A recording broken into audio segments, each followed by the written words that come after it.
Гостин во вестите на Канал 5 е вице-премиерот и министер за финансии Зоран Ставревски. Добар ден, господин Ставревски. Најавивме поголеми плати, пензии, социјални трансфери. За колку и од кога?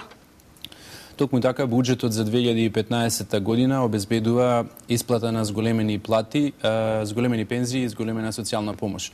Платите за вработените во буџетските институции ќе бидат зголемени уште сега со октомвриската плата, што ќе се исплати во ноември оваа година. Потоа следи во јуни следната година зголемувањето на социјалната помош за 5%, а во септември следната година пензионерите ќе добијат ново покачување на пензиите од 5%. Се тоа представува поддршка за стандардот на граѓаните, на овие категории на граѓани, и го направивме во едни тешки услови кога во европската економија состојбите не се најповолни. Од друга страна, македонската економија бележи добри резултати, раст на производството на бруто домашниот производ од над 4%, втор највисок во Европа во првата половина од годината, и тоа ни даде можност и сила во буџетот да обезбедиме средства и како влада да и го испочитуваме ветувањето кон овие категории на граѓани, но истовремено и да им помогнеме за заштита на нивниот животен стандард.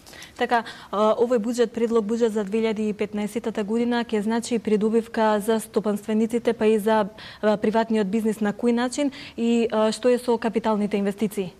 Вториот дел од буџетот е наменет за поддршка на стопанството преку висок износ на капитални инвестиции. Тие ќе бидат над 21 милиарда денари и истите ќе бидат наменети за реализација на крупни стратешки инфраструктурни проекти, како што е Коридорот 10, автопатот од Демиркапија до Смоквица, реконструкција на железничката линија на Коридорот 10, бројни локални и регионални патишта во сите региони во Република Македонија, изградба на нови болници, како што е Клиничкиот центар Мајка Тереза во Скопје и регионалната болница во Штип, во Кичево, во Тетово и слично.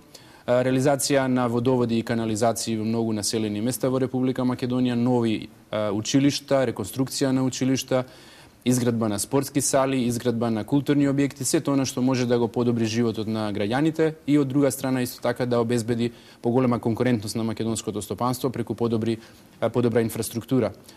Тоа е значителен износ на средства и ќе ја раздвижи индустријата и градежништвото, како и во претходните години и оваа година, значи ќе имаме доста средства што ќе завршат во македонските компании, обезбедуваме работа за нив и работниците кои што се вработени во тие компании. Во буџетот за 2015 предвидувате раст на македонската економија од 4%, но какви се очекувањата за растот на бруто домашниот производ годинава?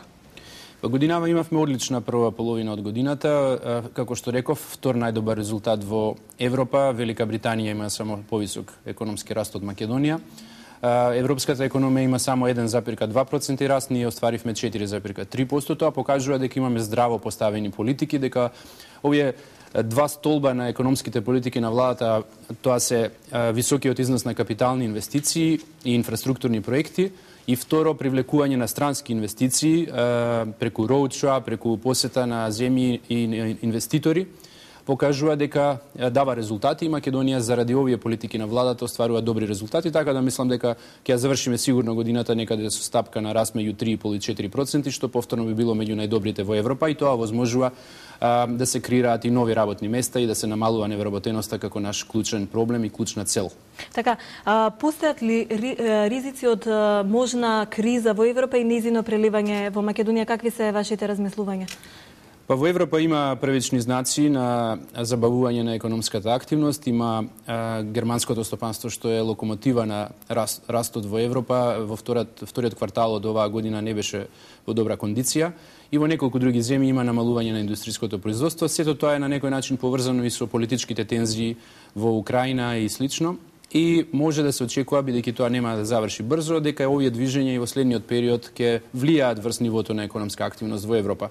Сето тоа не е најдобро и најповолно во однос на влијанието на тие последиците од таа криза и од тие состојби врз македонската економија, и ние го имавме предвид при позиционирањето на буџетот, при одлуките што ги носевме за тоа колку средства и со која динамика во буџетот да предвидиме. Значи имавме еден внимателен пристап во кој што ги земавме предвид овие случувања, како и добрата кондиција на македонската економија, и како баланс на тие две работи дојдовме до буџетот како што го предложивме. Така, надвор од буџетот уште едно прашање, се однесува на пролонгирање на рокот за откуп на дворните земјишта. Зошто е пролонгиран и на колкав период?